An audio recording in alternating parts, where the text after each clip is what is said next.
live. Hi, I'm Ryan MacDonald. Welcome to another edition of On the Spot. Hi, and I'm Rich Gallup. Sitting next to us is Jeff Gerstmann. He's going to be playing some Burnout 3 with you all later on. But right now, it's the future, Ryan. That's We're right. here on the spot. We can talk to people live on the internet, put their voice on the show. How can they do it? All right, it's real simple. You need three things, basically. You need to have, one, a cool little program called Skype, which you can get from download.com or skype.com.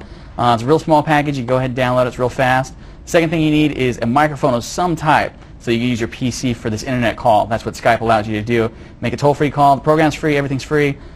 Basically, all you have to do is have the headset, have the program, and we're asking that you only do it if you're a broadband user, so that way we can make sure that the quality of the voices coming through are real simple. But yeah, basically download.com, type in Skype, and that's spelled S-K-Y-P-E, and you go ahead and type that in. It'll pop up. Get the program, install it, and have all this kind of username information stuff that usually everything asks you to fill in. But you can kind of skip all that. Go ahead and just put your Skype username and password. Once you get that set, look for On the Spot, all one word, -GS. So that's On the Spot -GS. Look for that. It'll bring it up after a second of searching. After that, you click on it, hit the little green phone icon on the bottom, and boom, you're in the business of talking to us live here on the set. The other thing you're going to want to do is, if you want to totally get everything all set, you want to make sure to send an email to onthespot@gamespot.com ahead of time. Send all your contact info, including your address, so we can make sure to send you a shirt if we decide to allow you to participate with us here on the show. But yeah, so that's pretty much it, and I think we actually have a caller all lined up. Should we go ahead and test the future and see if it's ready? Try it. Let's do it. Excellent. Hey, Paul, you on the line? Hey, what's up, Ryan? Hey, what's up, Paul? It's so good to hear you. You're our first caller. Why don't you go ahead and tell us where you're calling from today? I'm up in Santa Rosa, California. Excellent. You got a couple questions for us today, don't you? Yeah, actually. I'm a big fan of Jak 2, right? So, how much stuff are they adding to Jak 3? They're adding a ton of stuff. You probably read on the show today that we're going to be showing Jak 3, Ratchet and Clank. You actually got a chance to see it up close and personal the other day. Yeah, I saw some Ratchet and Clank just yesterday, and it's looking pretty good. Yeah, Jak 3, I mean, they're adding tons of stuff. all kinds of crazy stuff. Yeah. I mean, Jak 2, they added all kinds of crazy stuff to that, so to add on top of that, I mean, who knows?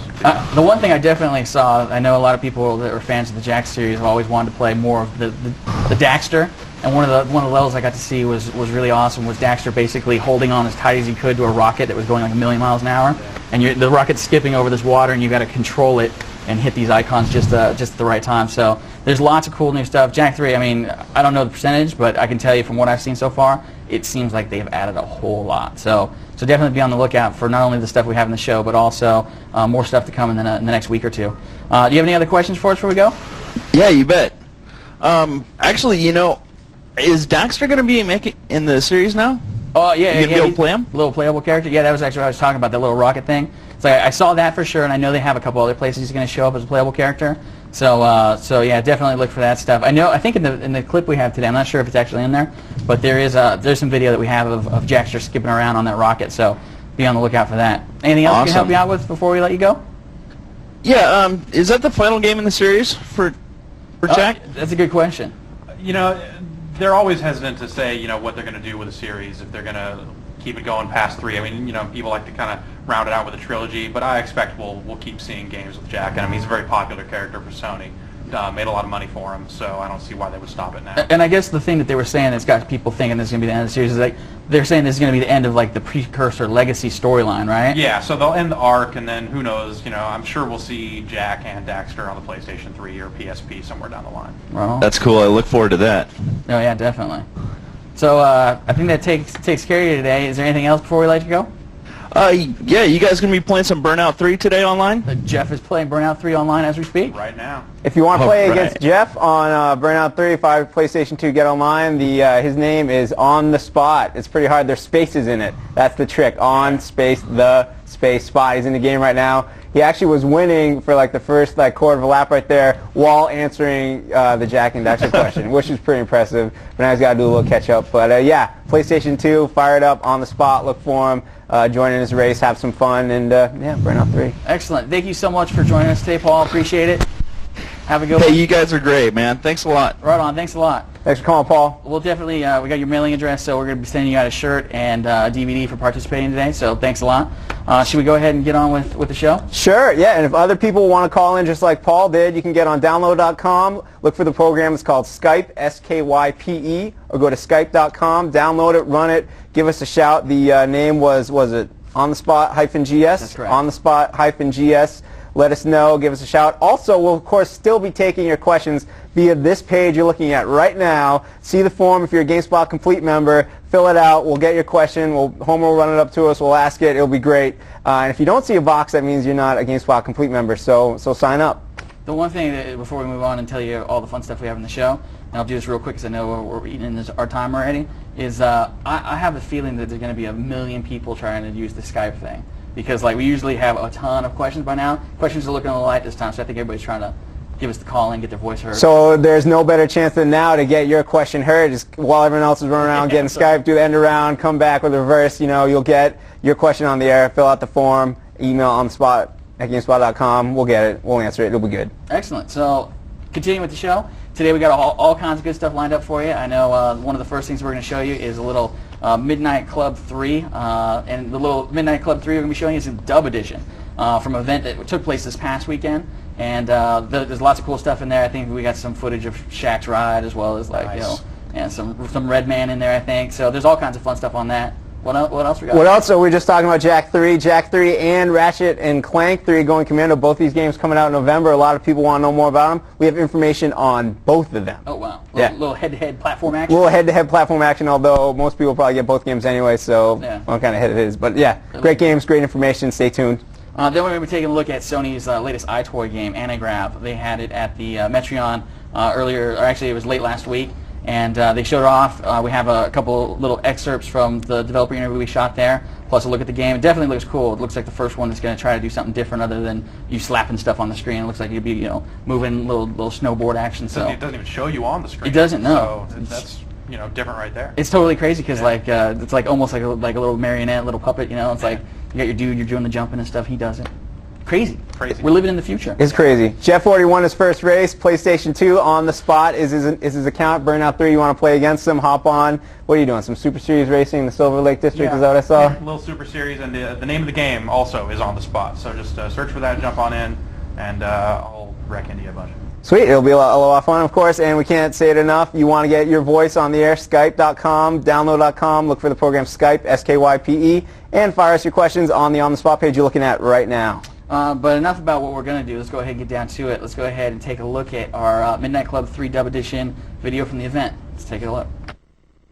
On Sunday, September 12th, Dub Magazine hosted an event at the San Francisco Cow Palace. The event boasted celebrity performances by Redman and celebrity vehicle appearances by Shaquille O'Neal and Jerry Rice's Tricked Out Rides. Dub Publishing Inc. has cornered the market in car modification and helped infuse what they call dub culture in Rockstar Games' new installment of Midnight Club 3.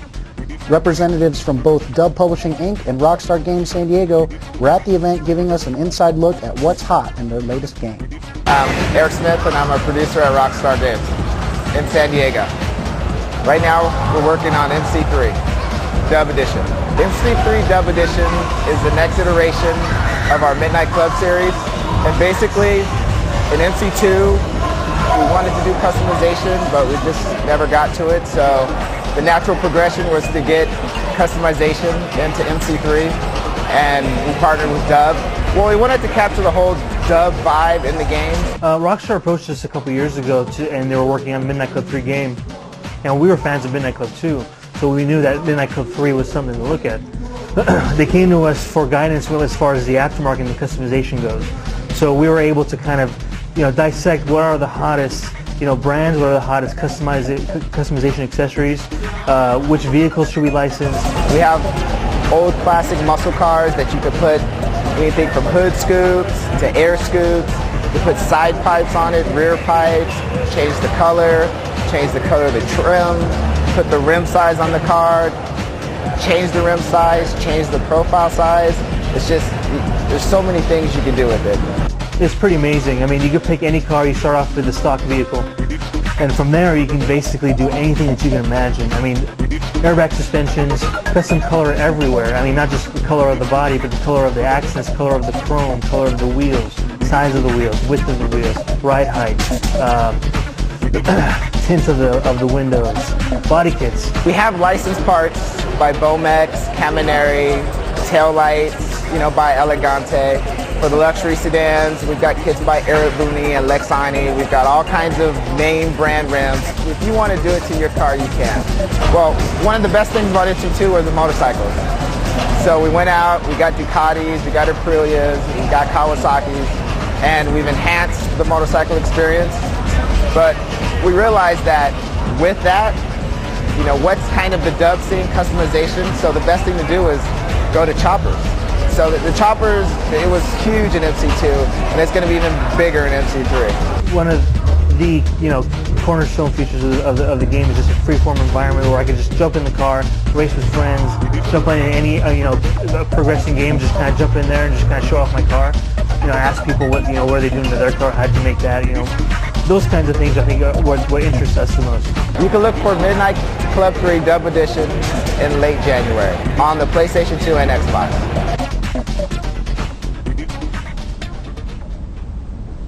Excellent, we're back. There's some crazy stuff. Did you see the Shaq's ride and all the crazy business? I saw all the crazy business. If you go on the site right now, actually, there's a longer version of that video that our man Tyler shot, our man Homer cut together. You can see Shaquille O'Neal's very own spinning gas cap. Extreme. Spinning gas cap. That's where it's at. Wow. I mean, I don't understand why a gas cap would spin in the first place while you're driving, since it's not attached to anything that should normally rotate while you're in the car.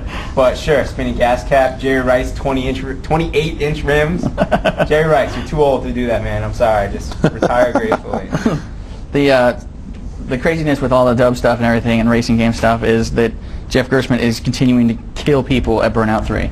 Is that accurate, Jeff? Yeah, got kicked off the server there for a second, so the server fought back and killed me, but right on. Yeah, doing pretty good so far. I think we have another call, and I think this question is for the two of you. So if we have our caller, hey Troy, are you there? Yep. Hey, what's up, Troy? How you doing? I'm doing okay. Thank you so much for joining us today. Where are you calling from? I'm calling from South Surrey, British Columbia, Canada. Fantastic. British Columbia. Troy, if I recall correctly, you've written us before. You want me to try butchering your last name again? Matautia. Matautia. Oh, okay, now we know. Troy Matautia. All right, Troy, what do you got for questions for us today? Okay, the first question I got is, well, I've read a lot about Mortal Kombat Deception, but there's still one thing I'm not that sure about. Is Shujinko's appearance customizable during the Conquest mode, or is there merely a default appearance that cannot be changed by the player throughout Conquest? There's actually a default appearance. You can't change the way Shujinko looks. Basically how it works is as you play through the mode, he'll age. It's actually sort of like Fable that way almost. You'll go through the first part of the game as like a 13-year-old boy, something like that. Then it'll skip ahead 5 years after you do a little training. At that point, you'll have a different character voice and that whole thing. And by the end of the Conquest mode, you'll just be an old man.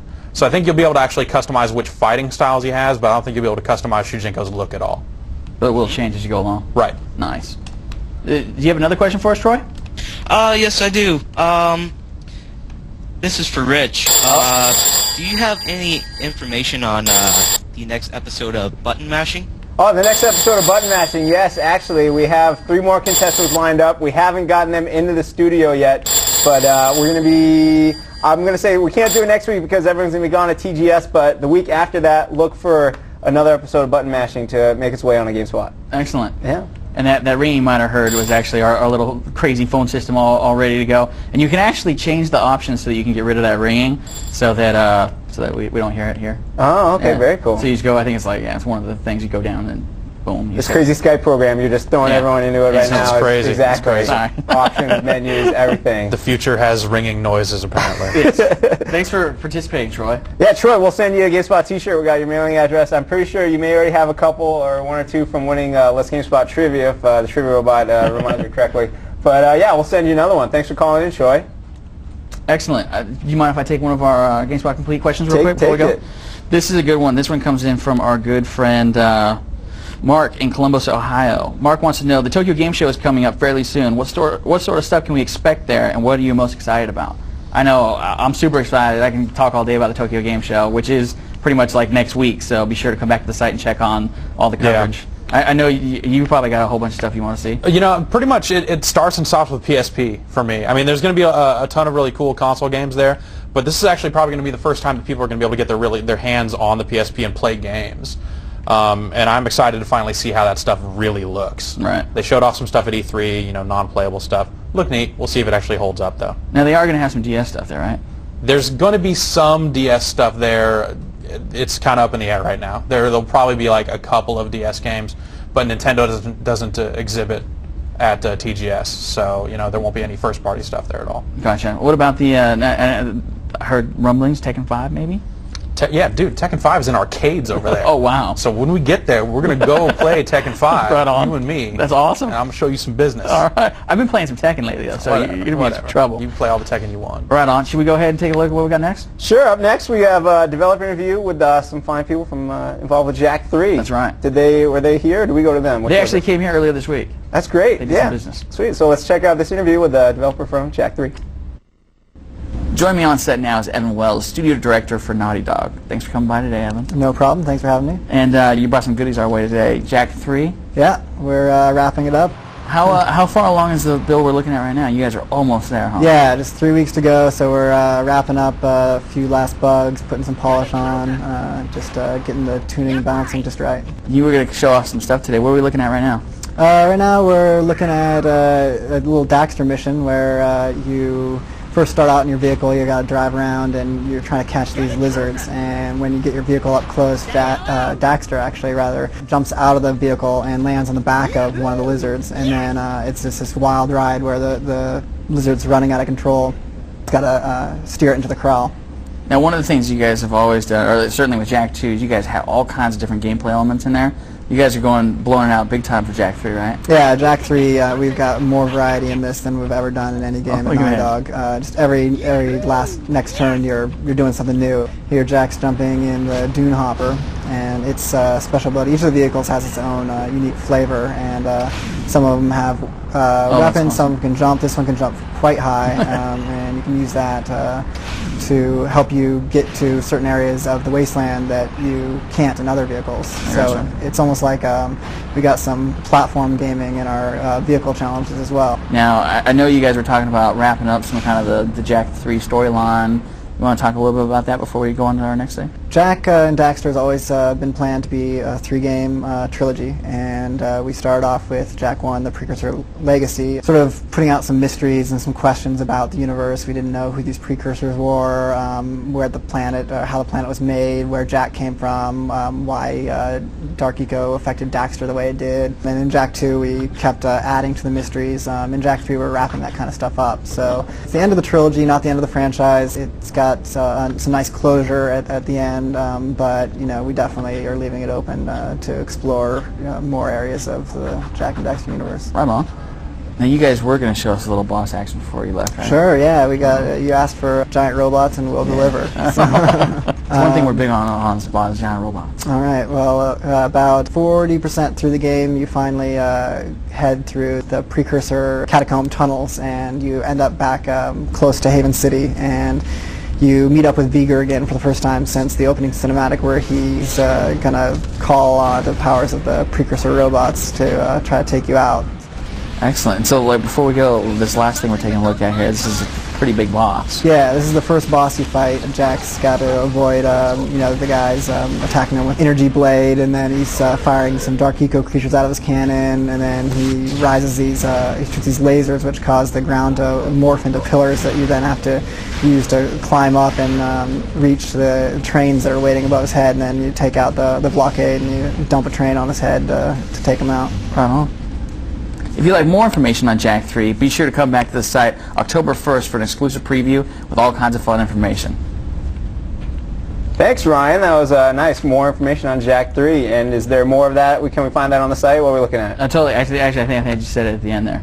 But yeah, there's going to be more cool stuff that people will see, and like there's the full developer interview that those highlights were pulled from. So lots of information, lots of footage. Should be good. And that game comes out in early November, I do believe. I think it's mid of November 16th. I think. I think it was 9th actually. Oh really? Yeah, because I remember being kind of surprised that it was the same day as Halo 2. I was like, are you okay? But sure, I guess different systems. It's all good. Sure. Speaking of stuff, Jeff, how you doing over here? Pretty good. Fell behind a little bit during the last segment. Trying to catch up now. We actually, I'm pretty sure the viewers were sending in questions to distract you so they could take advantage of this. That figures. It's devious. And if you want to play against Jeff in Burnout 3, 5 for PlayStation 2, get online and look for the name or game on the spot. That was a crash right there? Yeah. That was kind of cheesy right there. I crashed into someone else's crash. Oh, it looked like maybe you lost a rearview mirror or something like that. Or, anyways, yeah. If you want to play Jeff, PlayStation 2, fire it up, Burnout 3. On the spot is his name. Take him on. This game's awesome. And if you have any questions, send us more questions using the form you see on the page right now. GameSpot Complete members. Fill it out. We'll answer it. It'll be great. Questions are rolling in, right, Ryan? That's right. I got a few more, but before we get to that, let's go ahead and take a look at our friends Ratchet and Clank with Ratchet and Clank 3 Up Your Arsenal. Thanks, guys. I'm here with Ryan Schneider of Insomniac Games, who's going to tell us a little bit more about the new Ratchet and Clank game. So, basically, why don't you give us an overview? What is up with Ratchet and Clank in Up Your Arsenal? In Ratchet and Clank Up Your Arsenal, first of all, at the end of Ratchet and Clank Going Commando, Ratchet and Clank have saved the galaxy again, and they've been able to find intergalactic celebrityhood. They were approached to do what's called a holovid series. Turns out that Ratchet is not quite the actor, though, that the directors would like. Hence the new show, Secret Agent Clank, where Clank is actually a secret agent a la James Bond, just in the robotic form. He's kind of an international robot of mystery and intrigue. And what you find in Ratchet and Clank Up Your Arsenal, the game starts with the Secret Agent Clank episode, but it's interrupted by Darla Gratch from Channel 64 News talking about Veldin, Ratchet's homeworld, being invaded by an evil race called the Tyrannoids. Turns out the Tyrannoids are employed by none other than Dr. Nefarious, a robotic megalomaniac supervillain.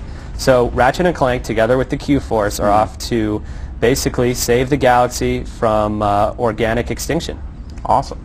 So it seems like, I mean, the single-player game obviously is a lot bigger, but I think the big news is that there's been a whole multiplayer section of the game added with online and all that stuff. Well, in Ratchet and Clank Up Your Arsenal, we really like to say that it's 2 games in one. In fact, it's really 3 games in one when you include replay and over 2 hours of cinematics. So you're getting a lot of game here.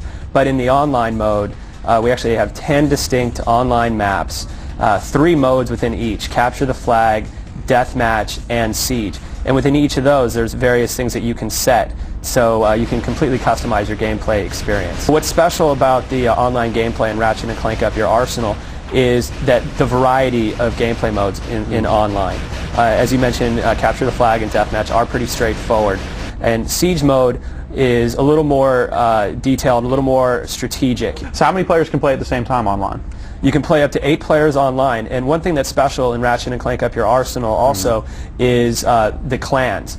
And you can actually, with clans, we're actually the first online game for PS2 where you can issue clan challenges, and up to 64 people can join a clan. So while 8 can play online, 4 can play offline split screen, 2 can play online split screen, and 64 can join a clan. So it's just a massive online experience. It should be a heck of a lot of fun. And there are going to be a lot of stat tracking and things like that you can keep track of, right? How many different categories will you be able to track? You can track everything from weapons used, nodes taken. Nodes are really important in the siege mode from a strategy standpoint. They're respawn points, basically.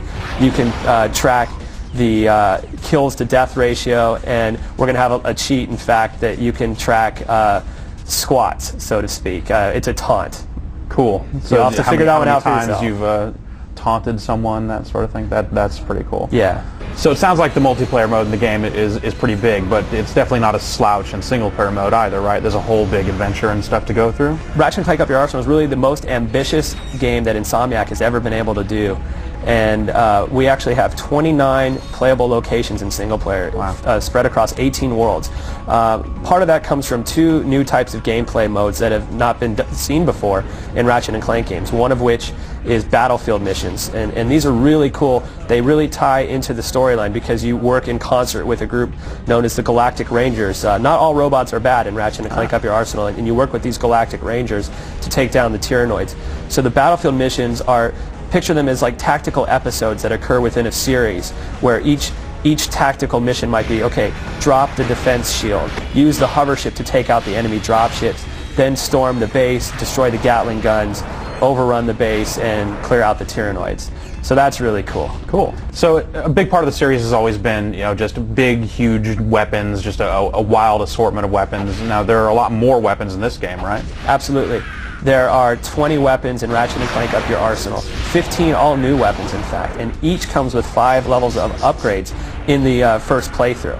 Wow. When you get to replay mode, there's actually an additional 3 levels of upgrades. So you can actually upgrade 20 weapons up to 8 different times. So when can we expect to see Ratchet & Clank on shelves? Ratchet & Clank Up Your Arsenal will be in shelves November 2nd. All right. Thanks a lot, Ryan. No problem. Excellent. Well, that was our look at the Ratchet & Clank action.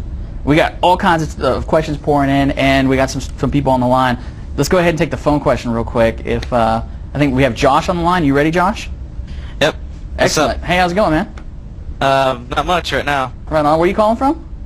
Belleville, Illinois. Oh, fantastic. Illinois, nice. Yeah. Heartland, America's Heartland. That's right. Oh, yeah. The Show Me State. Yeah, totally. So you have a couple questions for us. You want to go ahead and let us know what you're thinking today? Sure. Since Fable has a demo of Jade Empire, I was just wondering, will there be any future coverage on Jade Empire this month? And also, does that mean that the game is near completion? I know. Our previews editor Ricardo Torres. He's always on top of, especially Jade Empire. I know he's a big fan of what BioWare's got going on. Mm-hmm. So I know he's definitely clued into it. So, and I do believe I wanted to actually find out for sure before, but I do believe that we do have some content coming up here for Jade Empire coming up here pretty quick. But don't quote me on when or wow. So it should be within the next near future because that game is coming out. Yeah, I mean we'll definitely cover it again before it's released. Yeah, for sure. Definitely. Do you have any other questions for us? Well, not really, but I'd just like to say, Rich, where's my cookie tin? Oh, that was you last week that won that, Josh? It's in the mail. You should get it, 5 to 10 business days. The Trivia Robot, he likes to take his time in the mail, but it's coming your way. And I threw in an E3 DVD for you, too. Oh, fantastic. Yeah. Alrighty. How are we doing today? We doing a good show? I love it. Right on. Was the Skype easy to get configured and get your question over?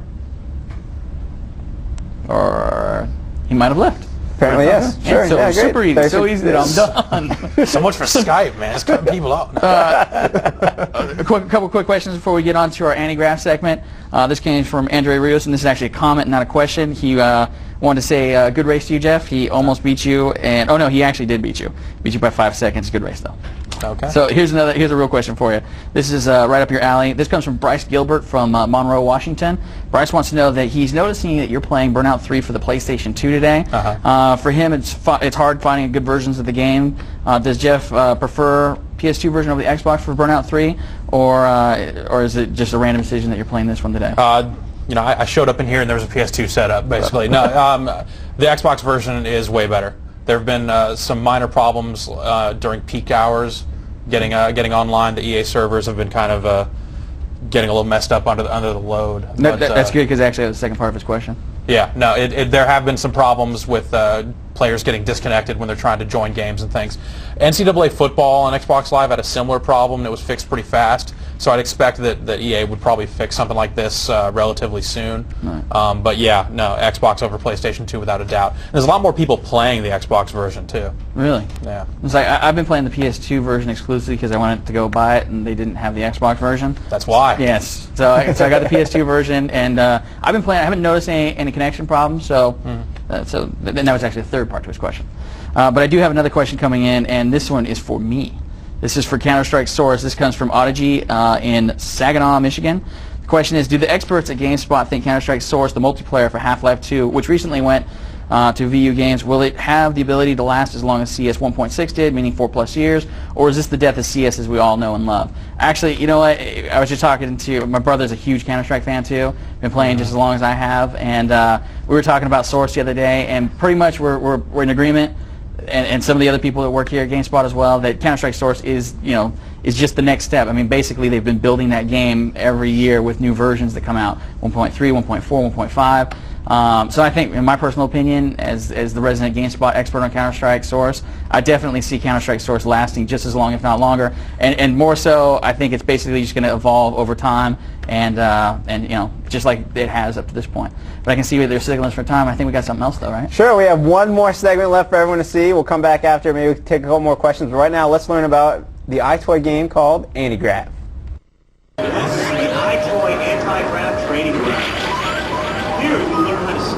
hoverboard, how to grind rails, and how to fly through the air. No, Harmonix has traditionally specialized in music games, and we still do, and we're still doing a lot with music games. But when the EyeToy exploded onto the scene last year, we saw an incredible opportunity to get involved in helping define this new category of physical gaming. This is your tracker. It shows you where your face and hands are. Watch the tracker respond to your movements. The first wave of EyeToy games are a great introduction to the EyeToy, but it's just the tip of the iceberg, and there's so much more untapped potential for what this device can really do. So we saw that as an incredible opportunity to do something a little different from what we've historically been doing, and that was very exciting for us, and we just embraced it.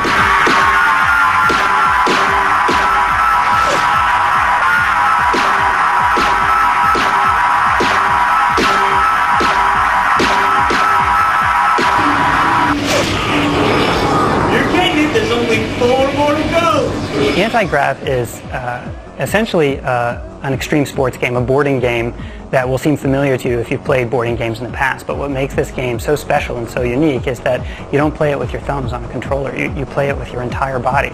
Unlike previous EyeToy games where we use the camera is used to display you on the screen, you don't see yourself on the screen in this game. What you see on the screen is a 3D character in a 3D hoverboarding environment. And you control that character with your body. So the camera figures out where your head is and where your hands are, and as you move your body, as you crouch or jump or lean or reach with your arms, the 3D character on the screen crouches and jumps and leans and reaches with his arms, and you're controlling this character in a very direct, visceral way, effectively marionetting the character, and this immerses you in the game experience on a much deeper level than just by playing with your fingers. I'm Howard Gray from Apollo 440. I'm here with my brother Trevor. Third member of Apollo is Knocko. He's a guitar player who played all the mad punk rock stuff on this game. Apollo 440, we've been making crazy rock-tastic dance music for 10 years or so. We have 4 albums out, and this kind of feels like our 5th album, to be honest. Okay, you can say it's a soundtrack, but I can't think of a movie soundtrack that's at 200, 300 BPM solidly for 80 minutes, so it was pretty intense.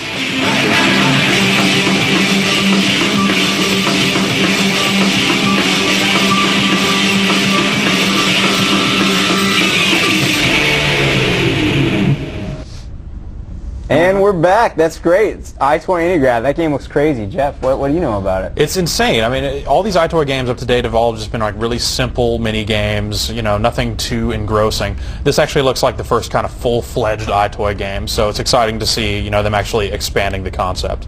I remember, I think the first time we saw that, they didn't tell us it was a game. It was a demo at that show down in San Jose. Which one was that one? GDC. Yeah, GDC. Yeah. They had William Hung singing, and they had the Death Jr. trailer for the PSP, and they showed off that game, and that kind of got swept under a little bit by William Hung, but it looks cool. The funny thing is, like, at one point there was a developer asking me what I thought would be a cool EyeToy game, and I told him it would be awesome if you guys could do it so that, whether you put the camera behind you or however you do it, that'd be awesome. Put the camera behind you so that you're seeing, the back of you. Then you could totally do a punch-out style game where you're like swinging and punching, doing that kind of business. That's what I said. They thought I was crazy, though. That's a great idea. Yeah, see, I think that's a great idea. That's a brilliant idea. Speaking of brilliant ideas, on the show all the time, last couple weeks we like to give away stuff. Josh was just calling me out in his cookie tin. We have a T-shirt here that Jeff has donated to the show for Fable. It's white, so it's probably blowing up the camera. There's the guy on the back. Sweet. It's a size extra large. So if you want the Fable T-shirt, Jeff, what should they say in the email? Whatever. All right. The show me state. Say show me state. The show me state. Send that in right now to using the form you see on the On the Spot page with the mailing address. Show me state and your mailing address. First person to do that correctly wins this Fable T-shirt, size XL. Do we have time for a couple questions before we go?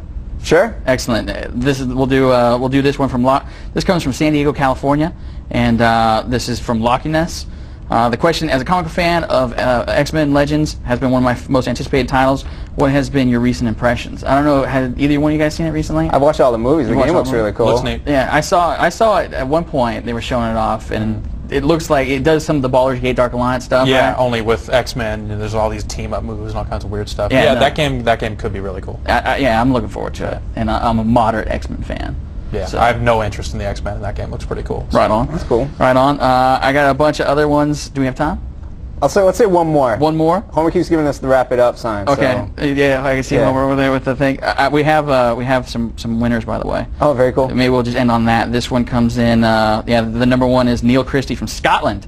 The show me state is what he says, and he's got his mailing address right there. Sweet. So boom, Fable shirt coming your way. All the way to Scotland. That's Great. right. Thanks for writing in. So let's get out of here before we mess up the show. Sure. Fantastic. You want to sign off for us? Sure, Jeff, thanks for playing Burnout 3. Everyone who hopped online to play against him, thanks a lot. Ryan, thank you. All of the crew, GameSpot Live, everyone on the site, great. Thanks for watching, everyone. We'll see you next time. Ryan? The one thing I want to add before we go, of course, if you're watching this, whether it's live or you're watching the on-demand version, if you want to get set up next week so you can join us with your voice on the air, go ahead and send your contact information once again on the spot at GameSpot.com. We'll get synced up throughout the week, get you lined up for next Thursday, and we'll do it. Great. That sounds great. Excellent. Cool. Yeah, as I said, for everyone, thanks for watching. We'll see you next time on the spot.